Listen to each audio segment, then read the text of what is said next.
this may be the moment, the gelato avocado moment may be the moment where we're going to shift. And Anabelle, who is our host at the moment, what you'll mute everybody and unmute yourself and then spotlight yourself. And Anabelle and I are going to go back and forth. And to start, the first story that I'm bringing you tonight comes from far away. It comes from Japan. And they say that any good story starts with a good name. And in this case, this good story started with the search of a good name, because once upon a time, there was a man and a woman that had a child. They were first-time parents, and they were so excited to have this little baby in their arms, their firstborn. They had been looking for him for a long time. Well, looking for him. They had been praying for him, to Buddha, to the gods, to anyone that they could meet and they could ask for. And this small boy had been born, and there he was, without a name.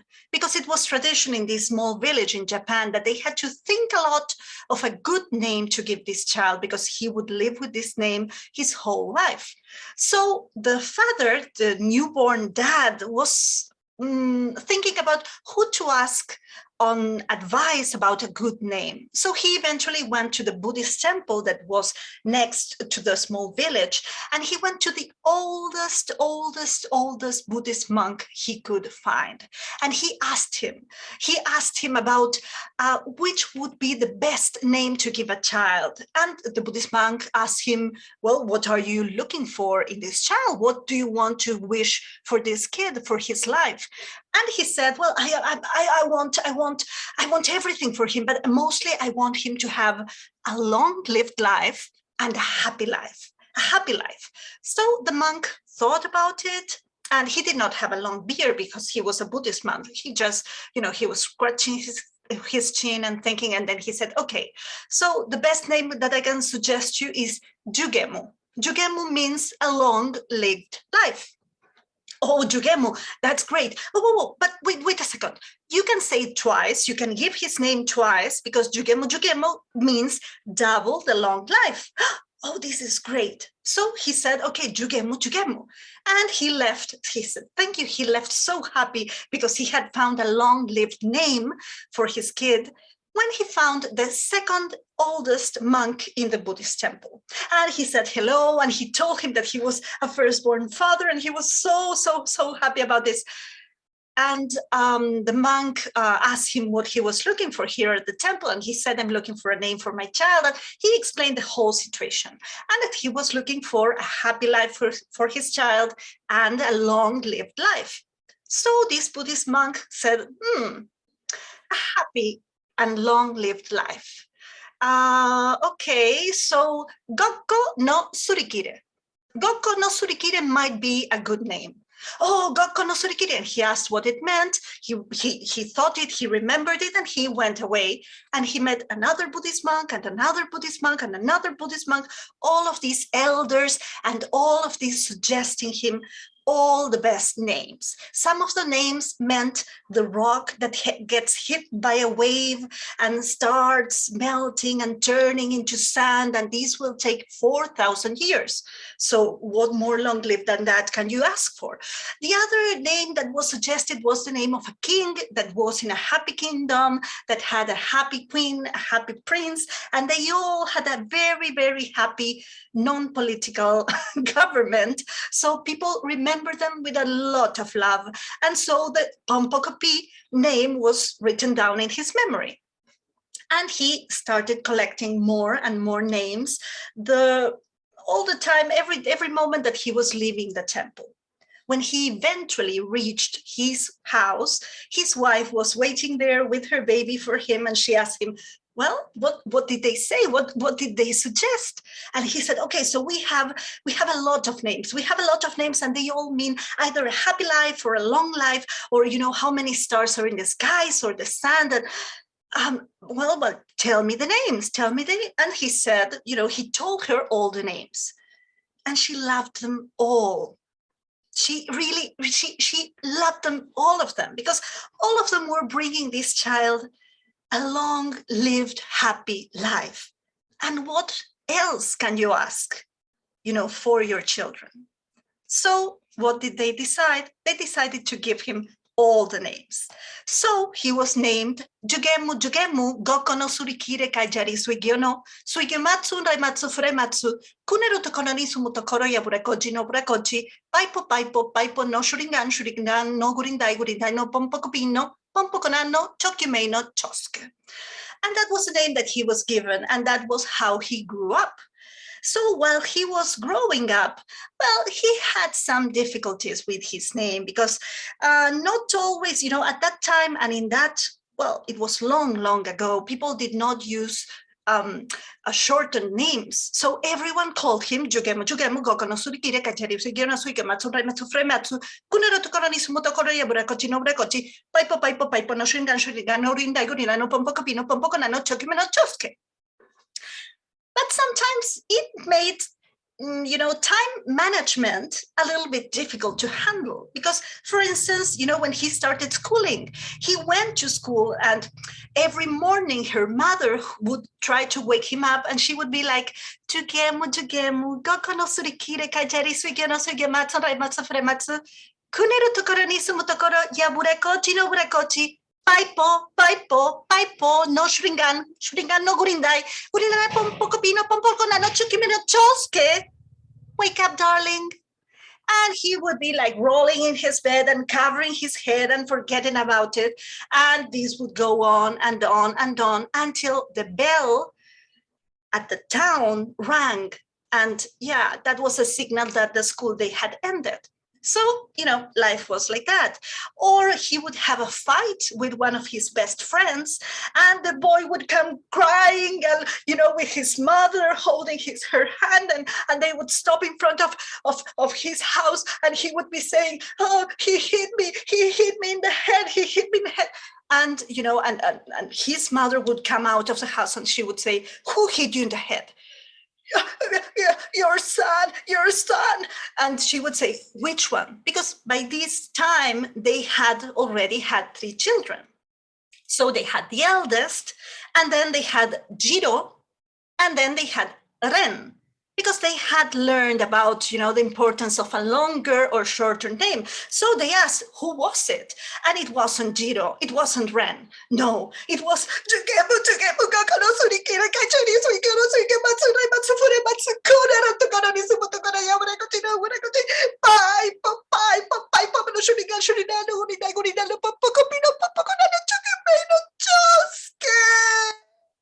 So she would go to find her husband because the law was brought by the father in this house. And she told him, your son hit, Rin-chan, the boy next door. And he would say, which one?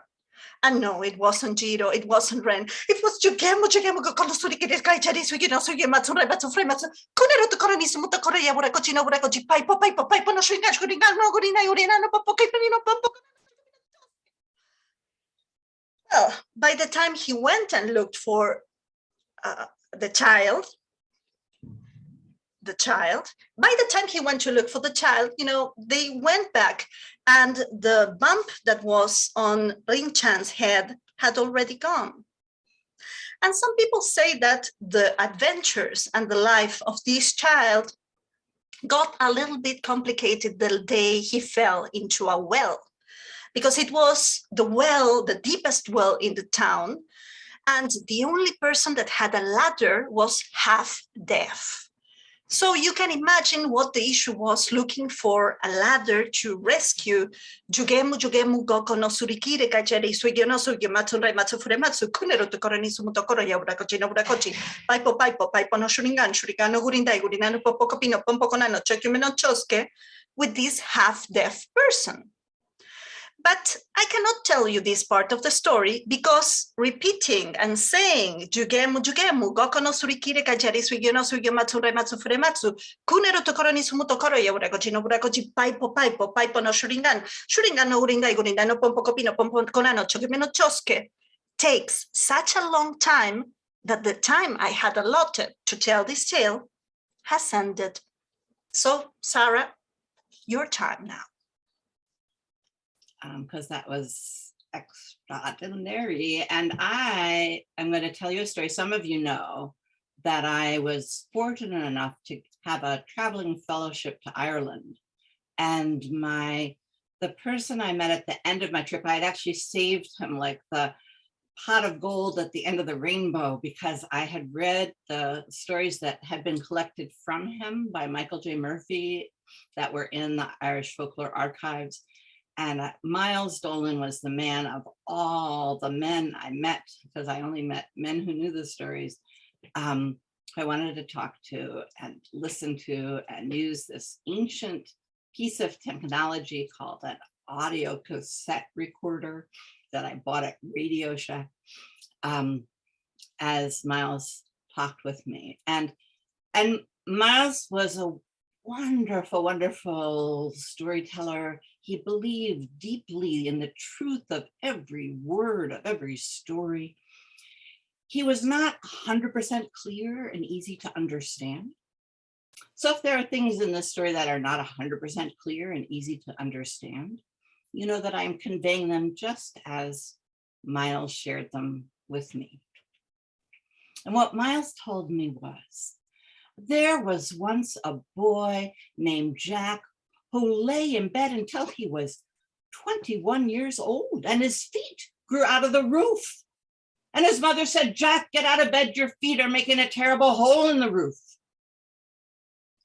And so he managed to extract himself from the roof, and his mother said, "You'll have to take one of our cows and get the money so we can repair the roof, and go down. It's market day today, and I don't want you to get less than 6 pounds for this cow."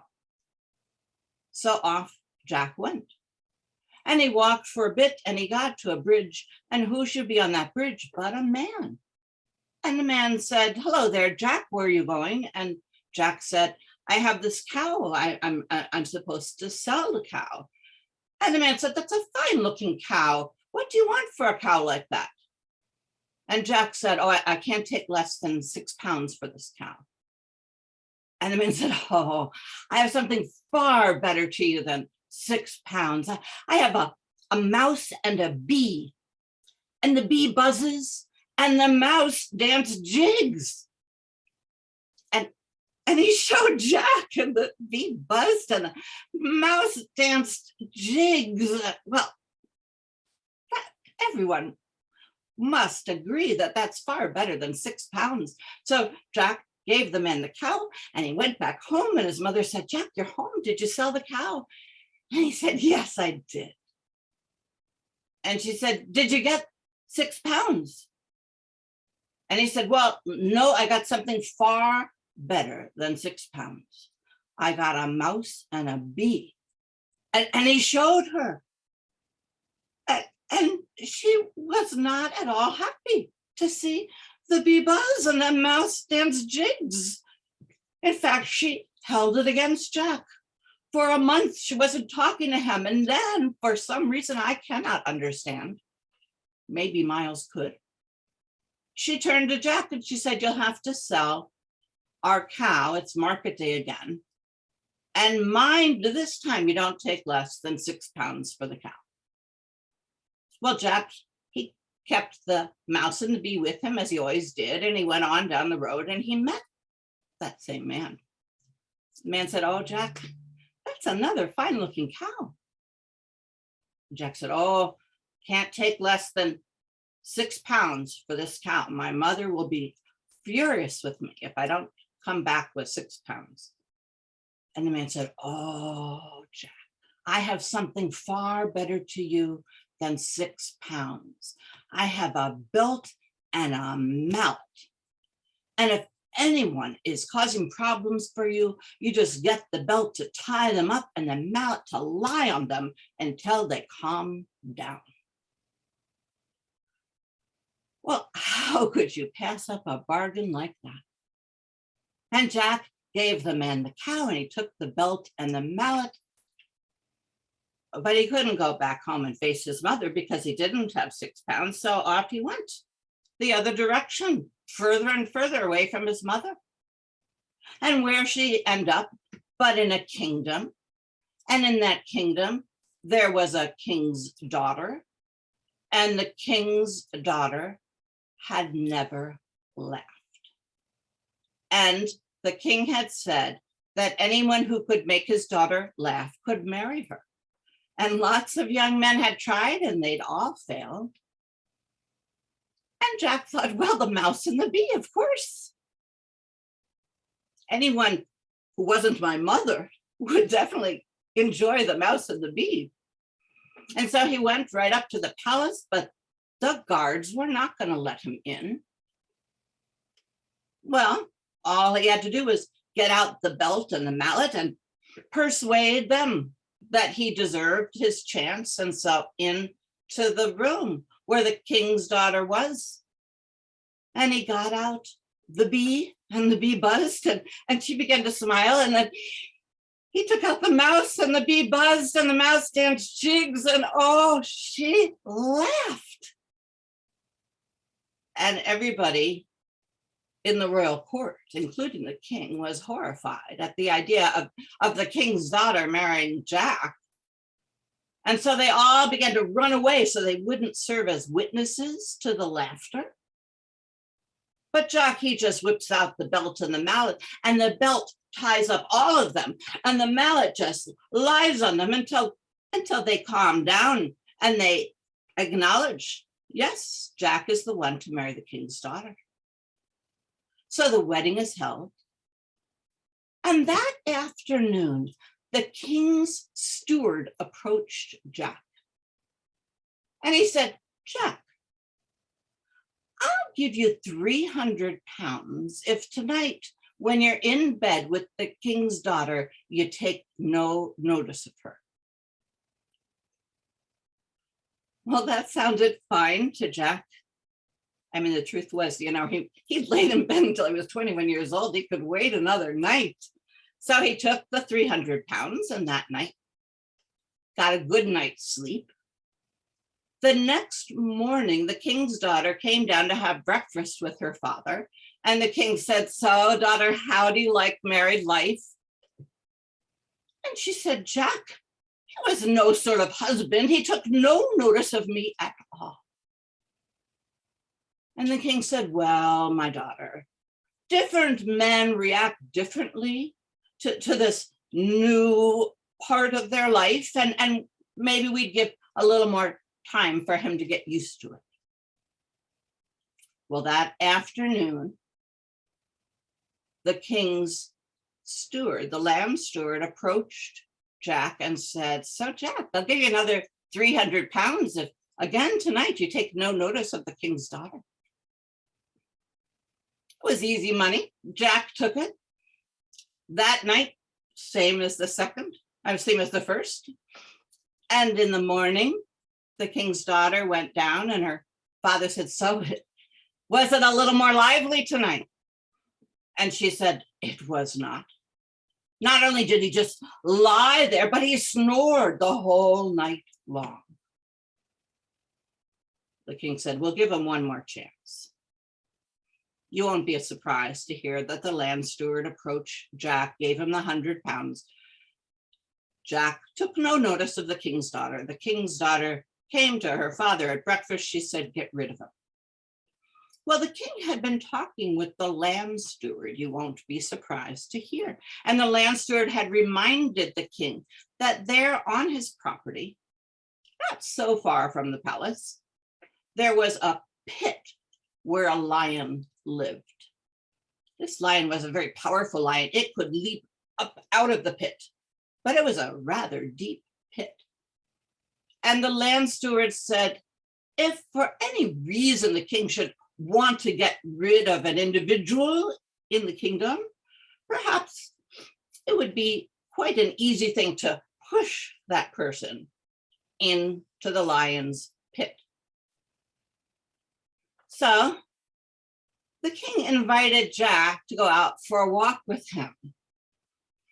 And he began to question him about what he knew about the job of being a husband, a proper husband to a young woman, And Jack was getting more and more uncomfortable with this conversation, as many of us do. And he did not realize that the king was walking him over to a pit until they got right to the edge. And the king pushed Jack into the pit and left him to be devoured by the lion. But you won't be surprised to know that Jack whipped out the belt and the mallet and tied up the lion, and pretty soon the lion was dead. However, Jack was not built like the lion with strong enough legs to jump out of that pit. And the mouse and the bee said, we can get out of here. And so they scurried out and they went back to the palace to see what was happening and what should they discover. Perhaps some of you might have suspected this already, but the land steward was getting ready to marry the king's daughter. And so they went back and reported to Jack. And Jack said, now what will happen? And the mouse and the bee said, let us take care of it. And so that wedding took place. And, you know, it was the night, that bridal night. And into the room went the king's daughter and the land steward and the mouse and the bee. And the land steward was getting ready to do his duty as a husband when the bee came up behind him and began to sting him, and the land steward began to shriek and scream and thrash all around. And it went on like that all night. Well, in the morning, the king's daughter came down to have breakfast with her father. And he said, so how do you like your new husband? And she said, he's worse than Jack. At least Jack was quiet and left me to myself. I'm black and blue all over. He was kicking and punching and screaming. The king said, well, different men react differently to being invited into a bed with a young woman. Let's see what happens tonight. Well, that night was no different from the first.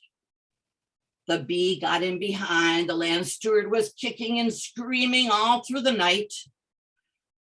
The king's daughter said to her father, I can't go on like this. The king said, let's give him one more opportunity.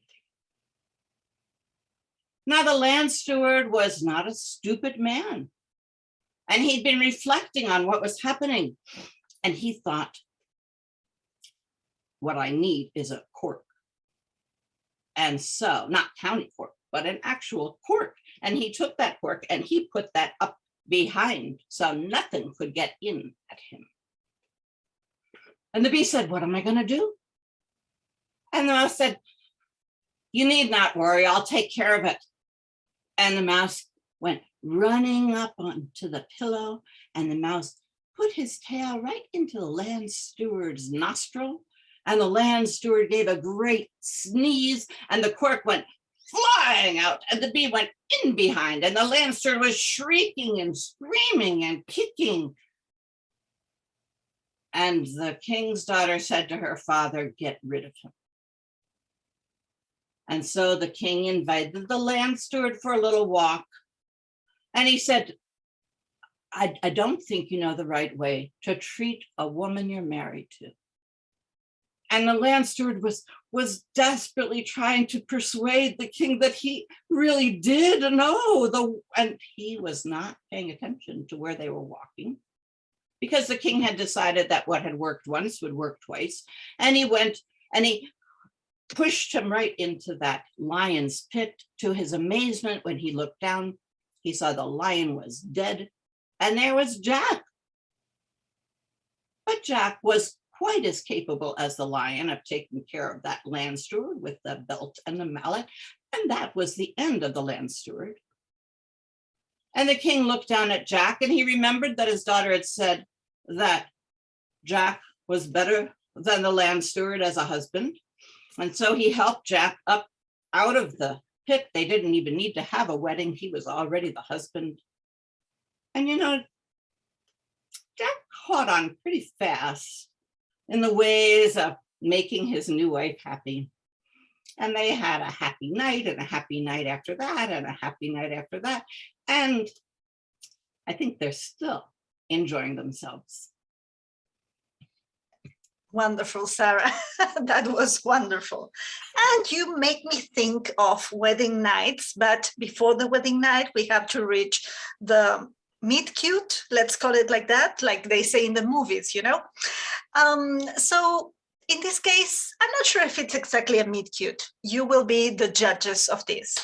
But they say that long, long ago, there lived a very poor man that had 3 daughters, and he lived very, very close to the castle of the kingdom, where the king and the prince lived. The prince loved to go out riding, hunting doves.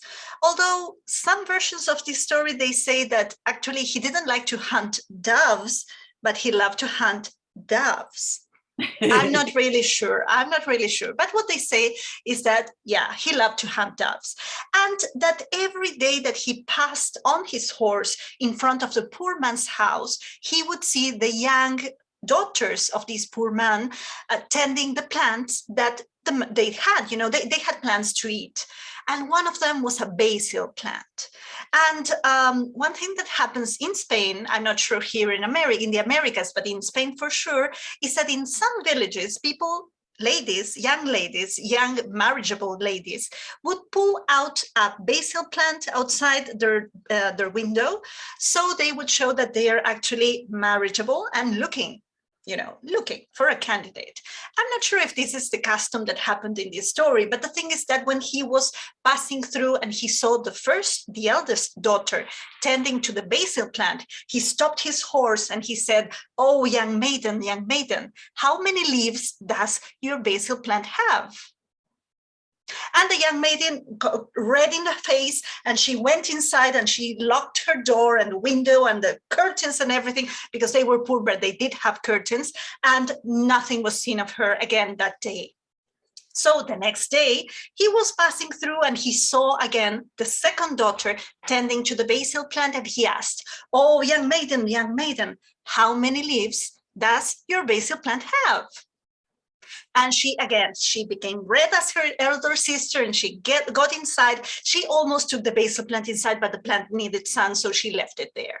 And the third day, he was passing on his horse, and he saw the youngest daughter tending to the plant. And he stopped and he said, "Oh, young maiden, how many leaves does your basil plant have?" And the young maiden, who was not shy, she looked at him and she said, "Oh, young man that knows how to read and how to write, tell me, how many stars are in the sky? How many grains of sand are on the sea?" And he could not answer that question. And he got he did not understand what she was telling him. So he took his horse and he turned around and he went away. But he kept on thinking on her, he kept on thinking of her. And, the next day he went by and he asked her about her plant and how many leaves they had. And she again asked him the question about the stars in the sky and the grains of sand in the sea. And he could not answer. And the third day happened the same, and he got angry. And he decided that she deserved a lesson. So he actually looked for an elder seller, a very old, dirty, ugly man. And he said, "Okay, you're going to go to her door and sell her candies. But you're going to charge her for kisses. And let's see what she does in that case." So, the old seller went there, and he stopped in front of the poor man's house, and he was offering candies, the sweetest ones, some made of avocado, some made of orange, some made of pistachio, and some others made of chocolate. This was wonderful. This was like, opening a pot of candies, but you could find the tastes of gelato. And they were so fascinated about this that they asked how much, you know, because they were poor, but they really, really wanted to taste at least one of these candies. And he said, oh, no, no, no, no, no, I'm not charging any money. I'm charging kisses. Oh, the first daughter, she got red and she got inside. The second daughter, she said, no way, and she got inside. And the third one, well, actually, she struck a bargain. And yeah, she tasted all the candies and she shared with her sisters because she was a good sister. So kisses were exchanged, although in private, and, you know, life went on. A few days later, the prince was passing on his horse in front of the daughter's house, and he found the youngest one with her basil plant. And he asked, how many leaves does your basil plant have? And she said, oh, young prince, that you know everything, how to read and write, how many stars in the sky, and how many, you know, grains of sand in the sea. And at that moment, he asked, oh, you that have all the answers, tell me, for every question, I'm going to ask you another question. How were the kisses of the candy vendor? Oh, well, that was kept private, and she got red in her face for the first time in all their exchanges, and she said nothing. She took her basil plant and she went inside and locked the door. And he started passing through the house every day and nothing was going on, and she did not appear. And they say that he started yearning for her because he wanted to, you know, win the exchange, you know, end the winning, you know, be the victor, definitely. So he went by, nothing. And he became sick. Some say he became sick of love sickness. Some others say that it was just because he was headstrong, but he became really, really, really sick and no doctor could cure him. And rumors started going on around the town, and, you know, even in the poor man's house, the rumors came. And the youngest daughter, she said, I think I know how to cure him.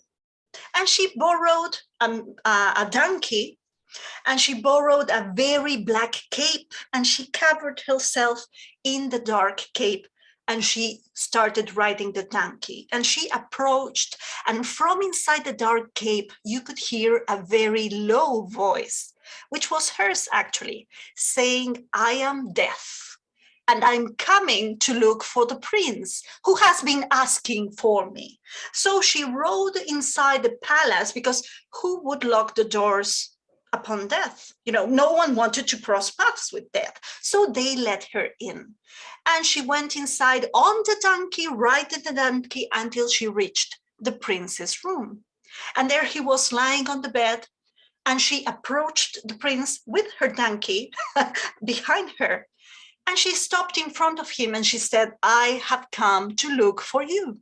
And he said, oh, no, no, no, no, no, I want to leave. I want to leave. I want to live a long life. Don't take me. Don't take me. I need to win this fight. And she said, okay, if you want to live, I can offer you a solution. As many years as you want to live are as many kisses that you have to give my donkey under its tail. And the prince, who was already pale, became a little bit paler, but you know, it's a deal with death. And he came out of bed and he went behind the donkey and he lifted the donkey's tail and he kissed a lot. They say that he wanted to live so much that he actually lost sensation of his mouth. So many kisses were given. And he got cured. So a few days later, he was passing, riding his horse by the three girls' house, and he saw the youngest, and he stopped and he said, young girl, young lady, tell me, how many leaves does your basil plant have? And she answered about the sky and the sand, the grains of sand. And he said, well, and what about, you know, the kisses of the candy vendor? And then she asked him, and how many kisses did the ass's tail got? And at that moment, the prince got really, really angry. Well, some versions say that actually at that moment the prince realized that she was really smart and he wanted to marry her. But some other versions, they say that not. He got really angry and he went to his dad, the king, and he went to tell him everything that had happened to him, what she had done, and he wanted revenge. So the king called the poor man and his daughters. The poor man had to present himself in front of the king, neither dressed or undressed. The girls, one of them, had to come neither with shoes or without shoes on. The second one had to come either riding a horse or not riding a horse. And the third one, she had to come pregnant the next day. The father thought he was about to lose his head, but his youngest daughter said, "Don't worry, Dad, we have this, we've got this." So they cut his coat, his only suit, in half, and he was dressed and naked at the same time, and that's how he presented himself in front of the king. One of the daughters lost a shoe, and with shoe and unshoed, she became there. And actually, they borrowed a small child's toy, one of those horse toys that have a stick. And that's how the second daughter came riding and not riding a horse. And she was the easiest one. And it was the easiest one because she put a pillow below her dress. And that's how she appeared with a huge, huge belly, like she had been pregnant for a long time. And when the king saw them, he could not say anything because they had done everything that he had ordered. And there was the prince saying, hey, tell them something more. But the only thing that the king could do was offer them some compensation, perhaps. His son was embarrassing him. So he asked, "Well, what can I give you? Would you like some gold? Would you like some lands? Would you like to leave this country soon?" And the youngest daughter was the one that took the word, and she said, "No, what I'm going to ask you is something very, very simple. I want roasted snow at the end of a sword." And when the king ordered roasted snow at the end of a sword, well, it was something impossible. So the king came to the same conclusion that the prince in the happy ending came to. She was so smart. She would be a great queen. So the king ordered her to marry the prince. And if you'd like the happy ending, they say that they got married and they were very happy. But if you want the Andalusian ending from the south of Spain, which some of you are saying yes, well, they say that they did got married. They had the huge party. And during the wedding night, and that's why I was remembering the wedding night of Sara's story, there was no bee, there was no mouse, there was no cork, there was nothing of the sort. Actually, there was a doll in the bed because she had made a doll made of straw. And inside the doll, she filled it with honey and she hid behind the bed. And when the prince came, he was actually not very happy. So he came in the darkness to the room and he started asking her, "So you think you always have the last word? Are you going to be this way all the time? Are you going to be the queen reigning and I will have to obey you?" And they say that in anger, but also deliberately, he took a knife and he stick it to the body that was on the bed, which was actually a straw body with a heart of honey. And he tasted the blood that came from there. And he said, "Oh, you were so bitter in life and so sweet in death." And at that point, she came out of the bed. And I'm going to say this in Spanish and then translate it, because it was a very short sentence that was, "Pues mierda pa ti, que yo me voy y tú te quedas aquí," which would mean, well, shit to you. I will live and you will stay to rot here. And she left. And that's actually the Andalusian ending of this story. Thank you. I have to tell you that when Anabelle and I were having the joy of trying to decide what stories we wanted to tell, and Anabelle, the first story that came to mind, I think, was the basil plant, which then made me think of the Jack story. And then we were like saying, "Oh, these are like earthy stories. And Annabelle, you had another word that I don't remember at all that was extraordinarily wonderful, but I don't remember. Scatological. No, it was something I don't remember anymore. It was not that many syllables. But anyway, recently I was with my daughter's boyfriend, who's a ceramicist and also someone who cares a lot about our planet. And I said, oh, I'm going to be telling earthy stories with my friend. And he thought I was going to be telling stories about plants that grow and beautiful. And then we wound up thinking about earthiness and dirtiness and clay, because he's a ceramicist. And this story has to do with clay.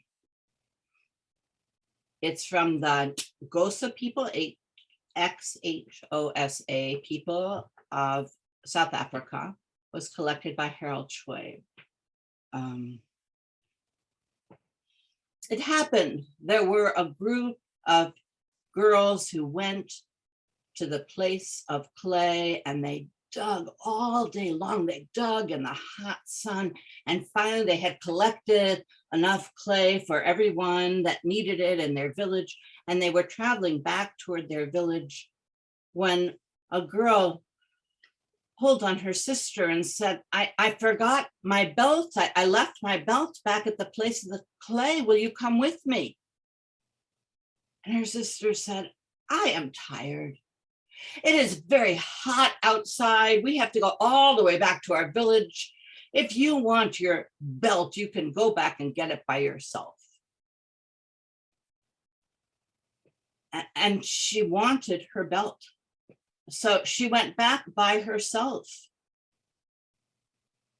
And as she approached the place where they had been digging the clay, she saw a man. He was a Zim man, a monster man. He was holding her belt. He said, do you want this? She said, yes, that's my belt. He said, come here, I will give it to you. And so she went. And as soon as she got close, he threw that belt in a bag. He threw her in the bag. He tied that bag up tight. She said, please do not hurt me and I will sing. He said, let me hear your song. Oh, Emzale, my friends. Oh, we went to dig clay. That's when I was stolen away. He said, I like that song. If you sing that song when I tell you to sing, I will not hurt you. And he put the bag over his shoulder and he traveled until he came to that girl's own village. And outside that wall, that fence that surrounded the village, there were some boys and they were roasting meat. And he said, give me some meat and I will make my bag sing a song for you. Give me some good meat and some not so good meat. They gave him some good meat and some not so good meat. He took the good meat and he ate it. He took the not so good meat and he threw it in the bag and he said, sing. And that girl in the bag, not knowing where she was, began to sing. Oh, Emzale, my friends. Oh, we went to dig clay. That's when I was stolen away. The Z-Man loved that song. he didn't understand it. He was a zine man, but he loved that song. He looked at the boys. The boys looked at one another. They said, that is our Mzale, our cousin. They turned to the Z-Man. They said, oh, that bag. We think the men of this village would like to hear that bag sing its song. Come into the village. The men are also roasting meat. And so the Z-Man picked up the bag and he went to the place where the men were roasting meat. And he said, give me some meat and I will make my bag sing a song for you. And so the men gave him some meat. He said, give me some not so good meat. And he took the not so good meat and he put it in the bag and he said, sing. And that girl, oh, Hamzale, my friends, oh, we went to dig clay. That's when I was stolen away. Oh, Hamzale, my friends, oh, we went to dig clay. That's when I was stolen away. The men looked at each other. That is our Mzale. They turned to the Z-Man. They said, you know who would like to hear that song? The women of this village.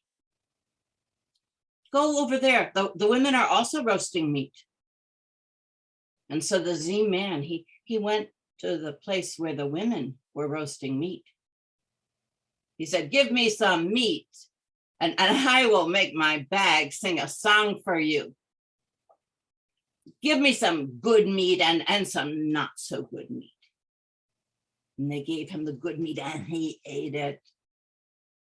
And they gave him the not so good meat and he threw it in the bag and he said, sing. Oh, Hamzale, my friends. Oh, we went to dig clay. That's when I was stolen away. That's our Hamzale. Oh, you must be very thirsty. You should get something to drink after having had so much meat. Are you thirsty?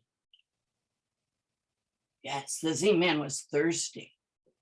They gave him a sieve, you know, a bowl with holes in it. But he was a Z-Man. He could not see the holes. And he went down, followed the path to the spring. While he was away, the women opened the bag. They took out their Mzale. They filled that bag with stinging creatures of all sorts, and they tied that bag up tight. The Z-Man came back. He said, this bowl, it does not hold water. They said, oh, we gave you that bowl. We are so sorry. You are right. That bowl does not hold water. Here is a better bowl for you. Go and drink. And he drank and he came back and he got his bag and he left that village. And he walked along the road and he began to feel tired and he wanted to hear a song. So he took that bag and he put it in the road in front of him and he said, sing. No song. He said, you better sing. He shook the bag. He hit the bag. Sing, sing, sing. I will make you sing. He opened the bag. Those stinging creatures came out. They stung him. They stung him. They stung him to death. My story is ended. Oh, Sarah, this was okay. So Sarah has been very kind to give me the closing story of this session. So I'll share it, especially because we're having a very special moon outside in a few hours, an eclipse. So I'll share a story that is linked to the stars and to the, well, not exactly eclipses, but you'll see. The Purepecha people in Mexico, they say that long, long, long ago, Lucero del Alba, the morning star, would take her long hair and would braid it and comb it every night over her shoulder. And every night her glow would shine in the skies so much that at one point Coyote noticed her and he looked up.